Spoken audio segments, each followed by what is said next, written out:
All right, welcome to the pixelated version of Talkin Smack with Bob and Jack, everybody. It's good to have you aboard. This is episode number something or another. I don't know what number it is. Jack Windsor, do you know what number episode this is for us? I'm going to guess 25-ish.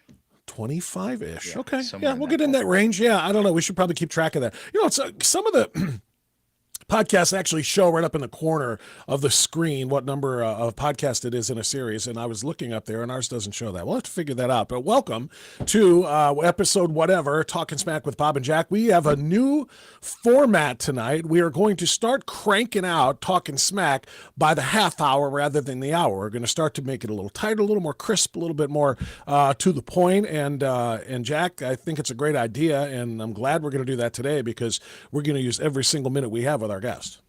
Yeah, we absolutely are. And I think about, as much time as I would want to spend on a treadmill would be about 25, 30 minutes at max. And so my idea is let's give those people that are out there maybe taking a walk after dinner or on the treadmill an opportunity to get from soup to nuts and then be done. But what about those in shape people who want to walk for an hour? So they're half an hour in and they're ready to go. And then we say, see you next time on the next Talking Smack. And they go, what the hell? And then what are they supposed to do? Turn on music? No, man. We're 25 deep now, so they can just go back and double up. They can double dip on this thing, man. Yeah. Okay. I can get down with that. All right, Jack, there's a lot going on here legislatively in the state of Ohio. Some of it good, some of it bad, some of it I don't know where it's going to go. But I know you spoke separately with the guest that I spoke separately a little bit earlier last week, and now we're going to get a chance to have a three-way conversation with our guest, State Senator Jerry Cirino. You want to give a formal intro? Yeah, absolutely. Ohio State Senator Jerry Cirino. He is representing Ohio's District 18, lives in Kirtland. His constituency covers Cuyahoga County, largely Lake County areas like Paynesville, Mentor, Euclid. He's a former Lake County commissioner, formerly served as a trustee of Lakeland Community College, and he's a business executive, founder and CEO of Source One Healthcare Technologies. But he's with us tonight because he crafted Senate Bill 83, which is Higher Education Enhancement Act, and we're excited to talk with him about it. So, State Senator Jerry Cirino, welcome to Talkin Smack with Bob and Jack. Thanks for agreeing to be with us tonight. Great, Bob and Jack. Great to be with you tonight. Hey, Jerry, among all the other titles that, Jack just ran down for you and former positions held and so forth, you play one hell of a game show host. I was reminded of Monty Hall and Let's Make a Deal, the way you work a room at the Bringing America Back to Life convention, trying to generate those donations and get that funding up so that we can continue to fight for life and for the sanctity of life and against this ridiculous ballot initiative that's coming. That was a big deal, and you did a tremendous job last week. Well, thank you. It's obviously a great cause, and Molly Smith always gives me like 20 to 25 minutes to raise all this money, but it's particularly important this year because of the ballot initiative that we have to fight, that we'll see on the ballot in November, that would put the right to an abortion and the right to take parents out of decision making for their child's sexual activities as well as their sexual choice, and so we have to fight that, and it's going to take a lot of money to do that. And we were very successful Saturday night, and thank you for your role in hosting that event for those great 2 days. Oh, no, it's my pleasure. And again, what you did is so necessary. As I said, when you got done, it's hard to ask people for money. And it's hard to work the room and try to, kind of play on people's, pride and to play on their, maybe even on their embarrassment if they don't put their hand in the air. But it takes that effort for all of us to come together to get this done. And even though we're here now, Jerry, to talk about the Higher Education Enhancement Act, if you want to throw a thought or two out there about this ballot initiative and what they're going to try to do in November to embed abortion and, quite frankly, all kinds of other radical types of things with respect to children and sex changes and transitioning with drugs and other kinds of things. It's a very, very dangerous initiative. And if we're not careful, all it takes is 50%, half of the people that turn out to vote plus one to make this happen in November. And so we have, 6 months basically to 9 months or 8 or 9 months, 8 months. Let me do the math here to get to November And it's a fight for lives, quite literally a fight for lives. It is, and again, we have to focus on the messaging during this anti-campaign that we're going to be engaging in, because it's not just about abortion. That would be bad enough in and of itself, and we all understand that. But all of these other things, and particularly taking parents out of decision making, and informing the duty to inform parents about their children, is just unbelievable. And we have to make sure that the voters in Ohio know this. I don't think the voters of Ohio want to give up all of that parental authority. And we're going to focus on that. And we are going to beat that ballot initiative. Well, and you're right, by the way, they don't know it. Enough people don't know it. Jack, go ahead. Oh no, I'm just encouraged by what you just said, Senator. I don't think a lot of people are really aware of what is at stake. Bob and I talked about it a little bit last show. The language in the ballot initiative is very broad, so it would essentially allow abortion up to 9 months, but it would essentially also allow kids without parental consent or knowledge to start the transitioning process all the way through to puberty blockers and other disgusting things. And I call them disgusting because I think at that age, when their prefrontal cortex is not fully developed, they have no business making those life altering decisions. So I guess my follow-up question to that, Senator, all of that to ask this: how aware are your colleagues in the upper chamber and maybe some of the others in the state house? Is everyone pretty up to speed on what's at stake here? I can speak for the Senate caucus. And of course, we have, out of the 33 seats, we hold 26 seats. And we are very well informed. And I think we have, a broad consensus that this is something that we have to stop. There's going to be a lot of out-of-state money flowing in. It's already flowing in from Planned Parenthood, NARAL, and other organizations. And so the other side will outraise us, but we have the issue on our side, and we have what we believe is the values that Ohioans hold dear to them in respecting life. Just to give you an idea, too, that the Democratic Party and the Democrats in the state of Ohio are going to be all in on this initiative. Trust me. But here's something to think about. Last year, in the last General Assembly, we passed in the Senate and in the House the Born Alive bill. And if you're familiar with what that was, it was guaranteeing medical treatment, best efforts for babies that survive a botched abortion. And you would think that is a no-brainer, because a baby who survives a botched abortion should get medical treatment just as the same as somebody walking into an ER, no questions asked, would get medical treatment, right? That's the humane thing to do.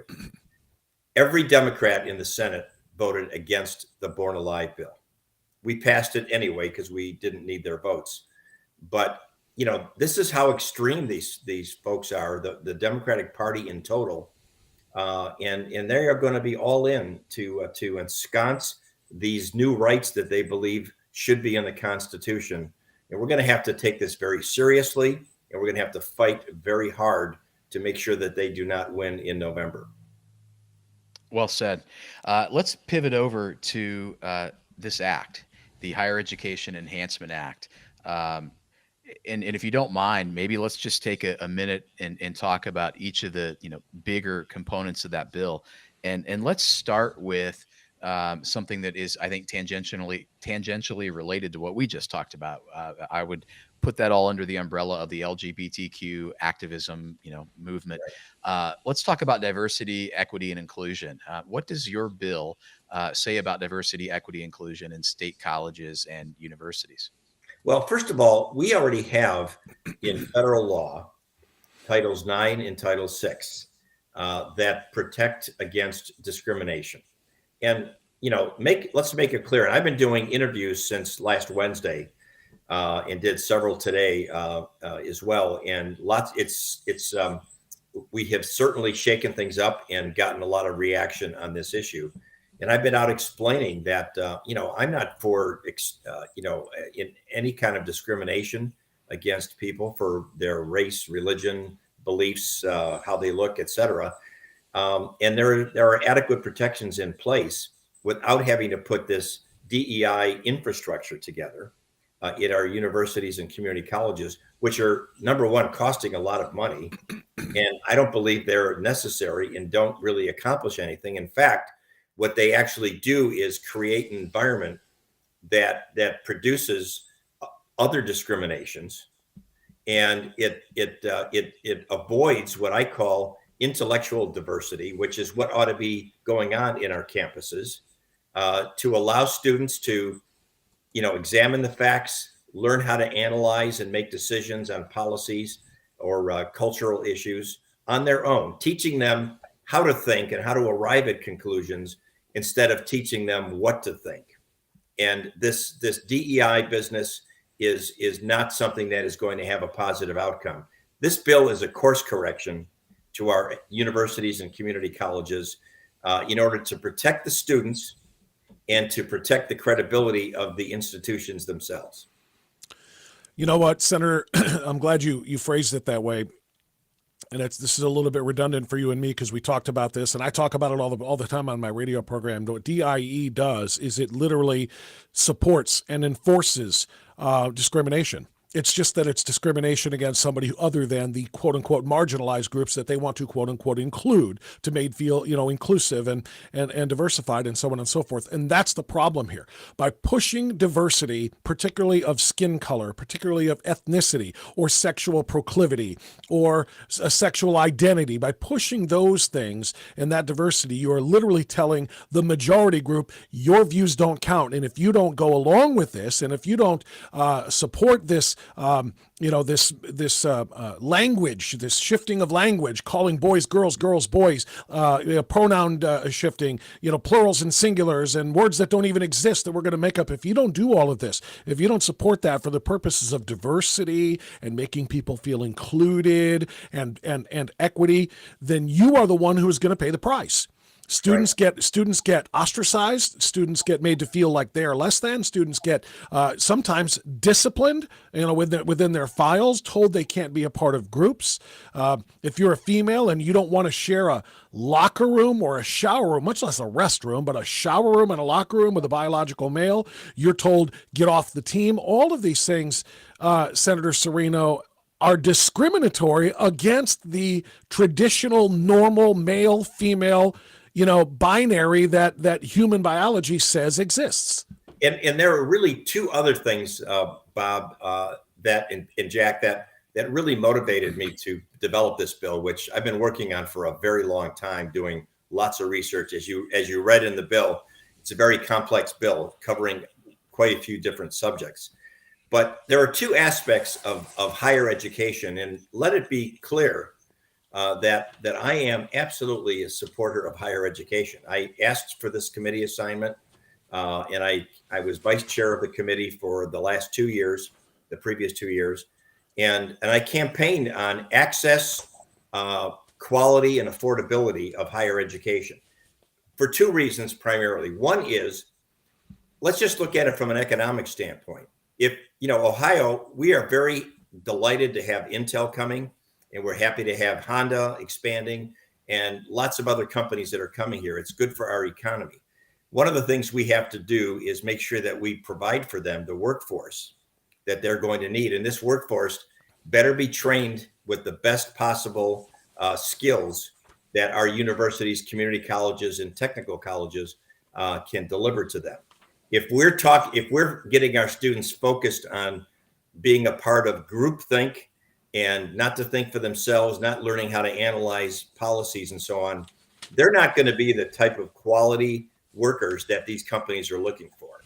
On the other side of it is the human aspect, which is that we all know that if you are impoverished or somewhere in the impoverished spectrum, education is your surest ticket out of poverty. And we need to make sure that education, higher education at all levels, is available and accessible to every student who wants an education in Ohio.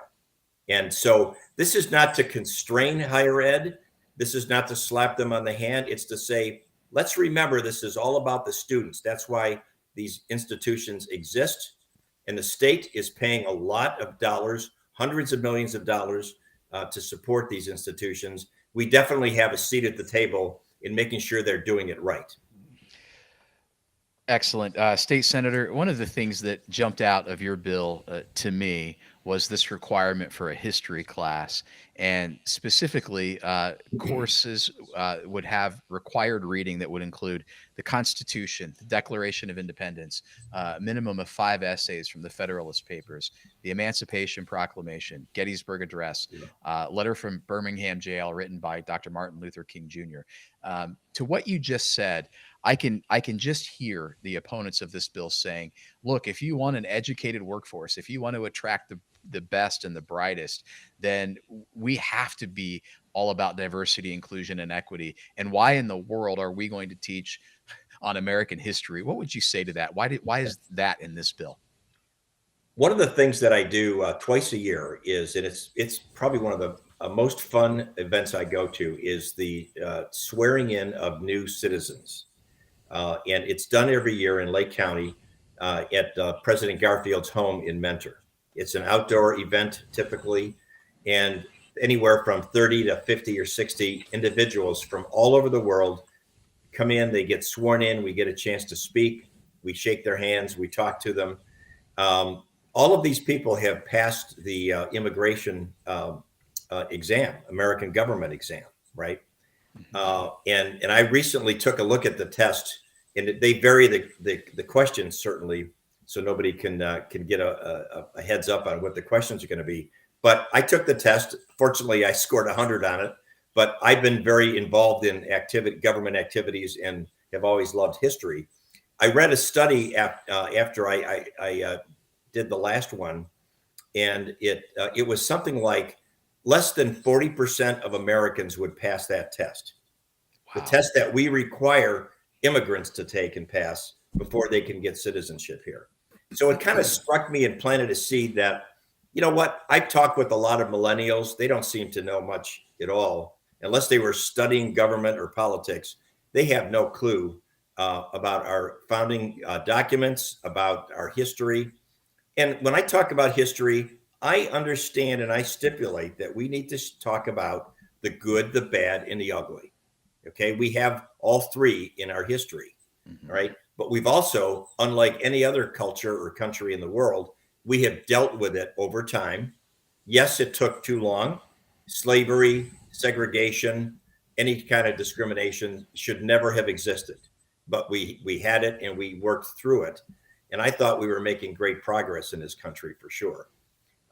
And so that's why I decided that this was going to be an important part here. We shouldn't be graduating bachelor's or associate's degree students unless they have some general civics knowledge.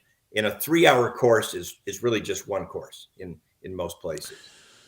You know, Senator Cirino, it's what you're asking is so tiny and so minuscule to have people be able to understand the basic things that, as you say, immigrants to this country have to understand about it. And I think it's even tinier to ask that our college graduates have this stuff. Quite frankly, everything you just described ought to be in high school curricula. It ought to be mandatory in every single state board of education curricula around this country, including here in Ohio, that you can't graduate high school without being able to pass the same test that an immigrant has to pass. If they get to the college level and they don't know those basic things about American history, as you say, good, bad, and ugly, then we've failed already, because they're going to go to college and they're not going to get the truth. And the reality is, despite the goal here with this particular act, there is such a massive head start that has been gained by the indoctrinators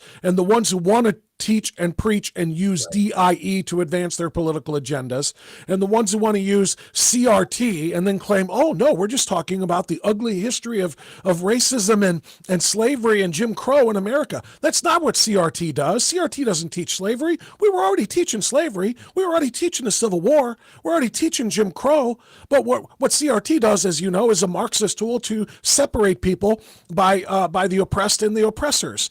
And that stuff's going to continue to go on at the collegiate level, even with the passage of this act. So I just get so profoundly frustrated how anybody could oppose this act and think it's going to be so drastic when it is just this much of what really needs to be done to our students today. In fact, we are even flexible, because I have to give credit. There are some high schools that, particularly some of the AP classes, that do a good job of this. And we've given the university or community college presidents the discretion to recognize some of those courses as substitute courses, so that they don't have to take that additional 3 hours. We don't want to unnecessarily add costs to students' tuition, but we're giving them that flexibility, because there are some good programs around the state, but we want to make this an absolute requirement. It's a small thing to ask, and I think we will be all better citizens for it.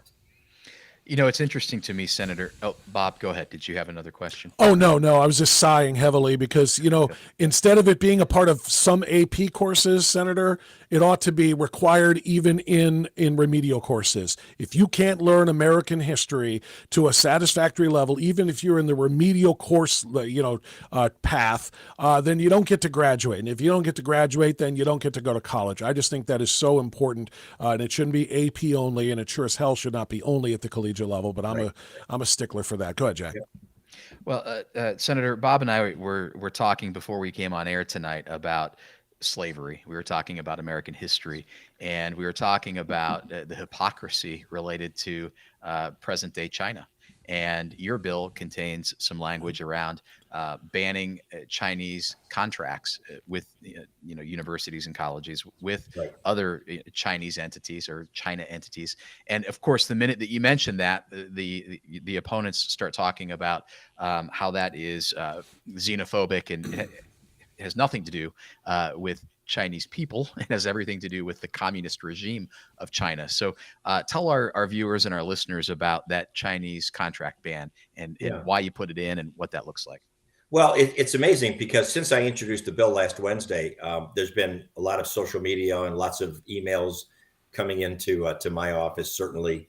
And apparently a lot of academics are very upset with the history of slavery in the United States. And we're all wishing that never happened. But they seem to be just fine with slavery going on in China. Present day. And so I think they have a double standard here. And I'm not sure I can explain why they have that.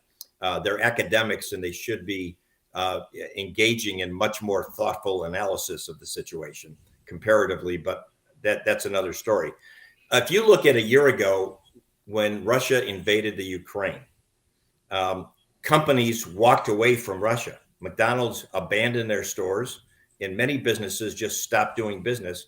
And many institutions, educational institutions that had relationships, with colleges or universities there, also walked away. And I understand, we want to have foreign study as part of our academic curriculum.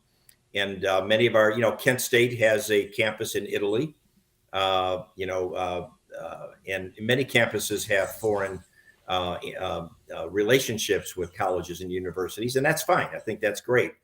But with everybody's so concerned about what Russia did to the Ukraine, and that's a terrible thing. But what China does, not only to its own people in restricting their basic human freedoms, but they're also troublemakers all around the world. What they do to the world is much more egregious, in my view, than just looking at Russia in the Ukraine. And I'm not minimizing what's going on in the Ukraine at all. That's a horrible situation. And so I thought, why should we treat China as business as usual?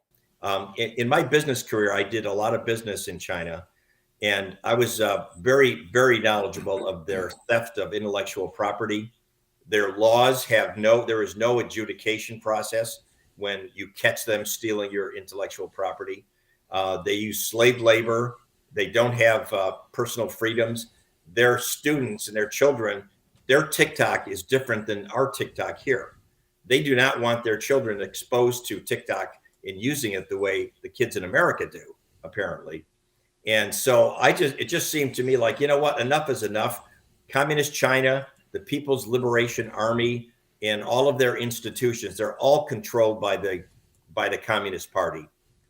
we should not have relationships with them. So my bill, we're not asking them to abrogate contracts that they already have or agreements, but they may not renew them, and they may not come up with new ones, and they may not accept donations to their endowment funds or anything from any of those parties I mentioned or anybody related tangentially to the Chinese Communist Party. Senator, in summary here, I just kind of want to get a feel for where you think things stand. Do you think, I mean, is this in committee? Is it out of committee? Is it on its way to a Senate vote?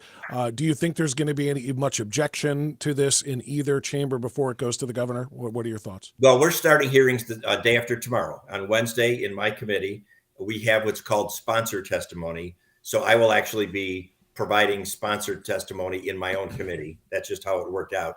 Mm-hmm. That's the first step. That'll be the first hearing. The following week, we're going to have proponent hearings. It will probably have 2 weeks of that. And then we will open it up to opponents. We have to give everybody the opportunity to come in. I do know that there's been a lot of input from the faculty unions who don't like the no strike provision, which I'd be happy to talk about here if you like. But we're going to move this through the Senate pretty quickly. I believe there is a strong consensus on this bill, and I've been in touch with people in the House, and I feel the same way about the House. I obviously am not a part of the House, but I believe that their legislators on the Republican side are fed up with the direction that some of our institutions are going in, and we need. So you feel good that there's support in both House factions, the 45 and the 22? I believe so. It's my opinion. I don't know that, for a fact, but I'm sensing from discussions I've had that the one thing that everybody will agree on the Republican side is that this course correction is necessary and it's urgent. Well, I would agree with both of those things. But having said that, do you consider, this will be my last question, do you consider this bill in its final form, or are you still open to amendments once you get into the proponent and opponent testimony? It's very likely that there'll be some amendments into it. But I will tell you categorically that on the major components of this bill, I certainly am planning to stand firm. If we got some words wrong, if there's some legal issues that we have to deal with, that typically happens in bills. But I will tell you on the no strike provision, I am very firm on that one. Because students prepay for their tuition for the semester. Nothing should get in the way of them getting the instruction they paid for. I heard something interesting today. I forget what site it was on, but some faculty people were complaining that by doing this, if this bill passes, that we will be changing the balance of power in their negotiations. Think about that for a second. What they're saying is that using the students as pawns in negotiations has been very helpful for them, and they don't want that taken away. This bill is all about the students. Those institutions exist for the students. Nothing should get in the way, and they certainly shouldn't be used as pawns in the negotiation process. I'm not against unions. I'm not against the negotiating process that they can go through. But there's no question that they should not be used. Students should not be used as pawns in contract negotiations. I think if even the provision that you just mentioned weren't in the bill, I do believe that the teacher unions would still line up against it. They've lined up against the resolution that would require a 60% vote. They're certainly in favor of the abortion amendment. Right. They're the usual suspects on this thing. So, Bob, any other questions for Senator Cirino before we? No, the only reason I asked you if there were going to be any, if there was any room for amendments, you and I had already talked about, Senator, and that is, the fact that DIE, and I know I changed that around for my own purposes, but the fact that DIE cannot be required by any universities or community college is one thing, but can we add into that something that strengthens it to it is also prohibited? Because not requiring it is different than prohibiting it. And if you allow them to use it as part of the training for students or staff, they will, and they'll find a way to work it in, even if they don't name it by course. Right. And that's what I'm worried about. I see that viewpoint, Bob. And I took a slightly more moderate approach to it. But if you look at in the bill, in the details of the bill, what kinds of things are not allowed to be taught, okay, you really would be hard pressed to have a program together that is truly DEI and not violate other aspects in my bill. And so I think, we're going to get rid of the litmus tests when they hire people and promote people and grant tenure. No longer are you going to be required to check the box or affirm that you believe in certain principles. That is compelled speech.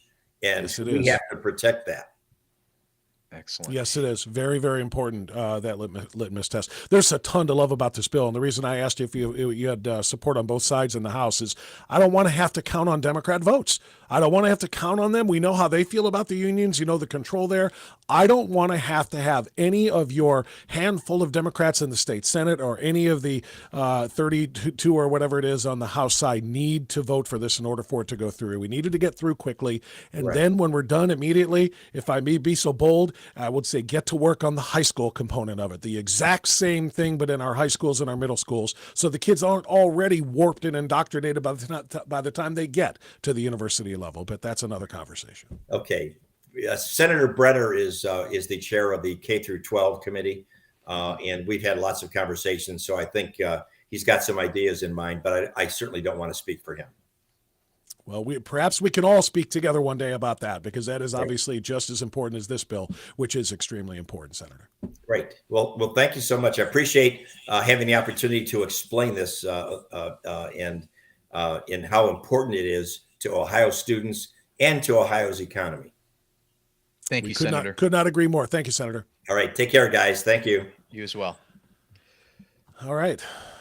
Senator Jerry Cirino. It's an important bill. It really is. Like I said, and he's right to be more moderate with it, I'm sure, because you want to make sure that it goes through without a hitch, without a whole lot of infighting, even among the conservative side. But I just, I'm a little bit more aggressive with these things. And I know that if you give a leftist, a Marxist, an inch, they will absolutely take that mile or 100 miles as far as they can go with it. And if you give them just an inch of breathing room.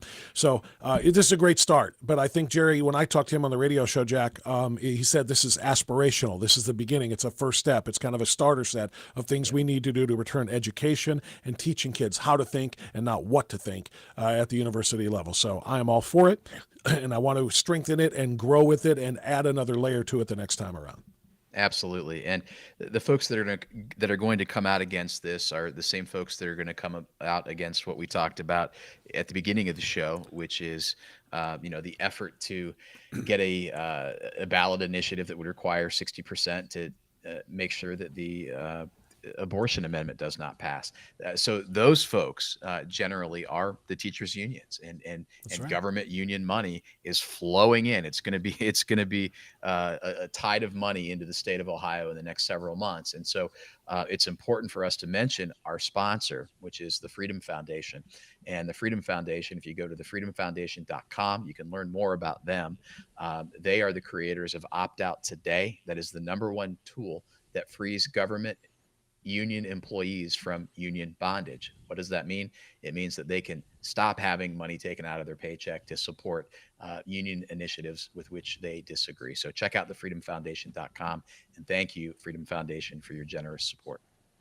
Yeah, thank you indeed for that. And don't forget to scan that QR code, or just go, as Jack just said, to thefreedomfoundation.com. Jack, nice and nifty and a little bow on it here at the 34-minute mark. That's good. We're starting to be a little bit more brief, a little bit more concise, and we're hitting a little bit harder, I think, considering that's the way we're going to do things from now on. So great conversation with Jerry Cirino. Thanks to everybody for listening and or watching, depending on how you consume your podcast. We appreciate you being a part of Talkin Smack. I'm Bob. And I'm Jack. We'll see you next time.